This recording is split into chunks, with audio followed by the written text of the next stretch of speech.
शादी को जिंदगी का सबसे बड़ा फैसला माना जाता है क्योंकि इस रिश्ते को निभाने के लिए सब्र, त्याग, प्यार और विश्वास की ज़रूरत होती है। अगर आप किसी का हाथ थामते हैं तो एक दूसरे का साथ ना छोड़ना और सुख दुख में हमेशा साथ निभाना ही आपकी प्राथमिकता होनी चाहिए। पर क्या हो जब प्यार से भरे इस रिश्ते में कड़वाहट भर जाए। चलिए आज आपको एक ऐसा केस बताते हैं जिसने शादी जैसे पवित्र रिश्ते को ही तार तार कर दिया। मोहाली में मार्च 2016 में गीतकार जिंद स्वाड़ा के चचेरे भाई NRI जसकरण सिंह की हत्या हुई थी। पूरे देश को हिलाकर रख देने वाला ये केस कई महीनों तक पहेली बना रहा। जसकरण की अगर बात करें तो वो काफी मिलनसार व्यक्ति था। उसकी किसी के साथ कोई दुश्मनी नहीं थी। पुलिस को समझ में ही नहीं आ रहा था कि आखिर कातिल है कौन। इस केस में पुलिस ने कई लोगों को राउंड अप किया और पूछताछ की, पर हर तरफ पुलिस को हार ही मिली। फिर कुराली में एक दूसरा मर्डर केस पुलिस के सामने आया जिसमें लखवीर सिंह नाम के आरोपी को पुलिस ने पकड़ लिया। लखवीर सिंह पहले भी जेल जा चुका था और उसके ऊपर कई और मामले भी दर्ज थे। इस दौरान पुलिस के कड़े पूछताछ ने लखवीर सिंह और उसके आरोपियों ने कबूल किया कि उन्होंने NRI जसकरण सिंह की हत्या की। पुलिस की पूछताछ में उन्होंने बताया कि जसकरण की हत्या किसी और ने नहीं बल्कि उनकी इंग्लैंड में रहने वाली पत्नी पवनदीप ने ही करवाई थी। साथ ही जसकरण को मारने के लिए आरोपियों को करोड़ों रुपए ऑफर किए गए थे। इस केस ने पूरे पंजाब को हिला कर रख दिया था। चलिए जानते हैं रिश्तों को तार तार कर देने वाली इस मर्डर केस के बारे में। इस कहानी की शुरुआत 1994 में होती है जब पहली बार जसकरण कनाडा पहुंच जाते हैं। वहीं पर पवनदीप से उनकी मुलाकात एक डिपार्टमेंटल स्टोर में होती है जहां उस डिपार्टमेंटल स्टोर में पवनदीप काम किया करती थी। स्टोर पर ही दोनों की मुलाकात अक्सर होती रहती है। ऐसे में दोनों की दोस्ती कब प्रेम में बदल जाती है दोनों को ही नहीं पता चलता। 2001 में दोनों शादी कर लेते हैं। इसके बाद आगे उनके बच्चे भी हो जाते हैं। कुछ समय तक सब कुछ ठीक था। पवनदीप और जसकरण का रिश्ता एक आम पति पत्नी के रिश्ते जैसा ही था। दोनों अपनी जिम्मेदारियां बखूबी निभा रहे थे। फिर एक समय ऐसा आया जब पवनदीप और जसकरण के बीच में दरार आनी शुरू हो गई। पवनदीप और जसकरण के बीच में अक्सर लड़ाई झगड़े शुरू हो गए थे। उस समय जसकरण के परिवार वालों ने ये भी बताया कि पवनदीप ने कई बार जसकरण को झूठे मामलों में जेल तक भिजवा दिया था। ऐसा कई बार होता है। उसके बाद जसकरण हार मानकर भारत वापस आ जाते हैं और यहाँ अपने माँ बाप के साथ रहने लग जाते हैं। बच्चों की कस्टडी अभी पवनदीप के पास ही थी और इसीलिए जसकरण कई बार अपने बच्चों से मिलने के लिए कनाडा पहुंच जाया करते थे। भारत आने के बाद जसकरण अपने माता पिता के साथ रहने लग जाते हैं और ज्यादातर समय वो अपने माता पिता के साथ ही बिताते हैं, पर कई बार उन्हें अपने बच्चों से मिलने के लिए कनाडा वापस जाना पड़ता था। आने के बाद जसकरण प्रॉपर्टी डीलिंग का काम शुरू कर देते हैं और ये काम उनका बखूबी बहुत अच्छी तरीके से चलने लग जाता है और इसीलिए पंजाब के साथ साथ कनाडा में भी उनकी कई सारी महंगी प्रॉपर्टीज हो जाती है। पवनदीप और जसकरण के बिल्कुल भी अच्छे संबंध नहीं थे, ये तो सबको पता था, लेकिन पवनदीप के दिमाग में एक अलग ही ख्याल पक रहे थे। पवनदीप के दिमाग में था कि उसके पति की अच्छी खासी संपत्ति है। ऐसे में अगर उनके पति की मौत हो जाती है तो सारी प्रॉपर्टी उनके बच्चों के नाम हो जाएगी।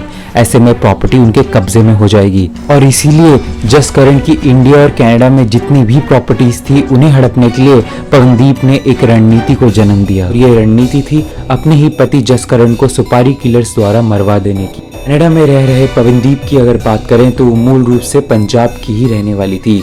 इस मामले के एक मुख्य आरोपी गुरप्रीत सिंह उर्फ सोनी से उनके अवैध संबंध भी थे। पवनदीप कई बार भारत के दौरे पर पंजाब अपने रिश्तेदारों से मिलने आया करती थी और उसी दौरान उनकी मुलाकात गुरप्रीत सिंह उर्फ सोनी से हो जाती है, जिनसे वो धीरे धीरे अवैध संबंध बना लेती हैं। इस मामले का एक और अन्य आरोपी भवनप्रीत भी था। भवनप्रीत गुरप्रीत को अच्छी तरीके से जानता था। दोनों के बीच काफी अच्छी दोस्ती थी। कुछ समय बाद पवनदीप भवनप्रीत से मिलने लग जाती हैं और भवनप्रीत से भी उनके अवैध संबंध हो जाते हैं। देखा जाए तो भवनप्रीत और गुरप्रीत दोनों पवनदीप के काफी करीबी दोस्त बन जाते हैं। पंजाब आई हुई पवनदीप काफी समय अपना गुरप्रीत और भवनप्रीत के साथ बिताने लग जाती हैं और इसी दौरान तीनों की दोस्ती काफी ज्यादा गहरी हो जाती है और कुछ समय बाद वो जसकरण को मारने की तीनों योजना बना लेते हैं। भवनप्रीत और गुरप्रीत को पवनदीप ऐसा पट्टी पढ़ाती है कि वो दोनों कत्ल करने के लिए तैयार हो जाते हैं। अपने ही पति की हत्या करवाना, वो भी अपने दोस्तों के साथ मिलकर, ये सोच से भी परे है। पवनदीप इस मामले के तीनों आरोपियों को मोटी रकम देने का वादा करती हैं। वो लखबीर सिंह को 85 लाख, भवनप्रीत को 1 करोड़ और गुरप्रीत सिंह को 25 लाख देने का ऑफर देती हैं। पैसों की लालच में तीनों तैयार हो जाते हैं और कत्ल करने की योजना बनाई जाती है। कुछ समय बाद पवनदीप कनाडा वापस चली जाती हैं। कनाडा पहुंचने के साथ ही वो इन तीनों आरोपियों को वेस्टर्न यूनियन के माध्यम से 2 लाख रुपए भिजवाती हैं। 2 लाख की ये रकम पूरे आरोपी आपस में बांट लेते हैं। इसके बाद पवनदीप सीधे तौर पर लखबीर सिंह के कांटेक्ट में आ जाती है। लखबीर सिंह और पवनदीप लगातार संपर्क में रहते हैं।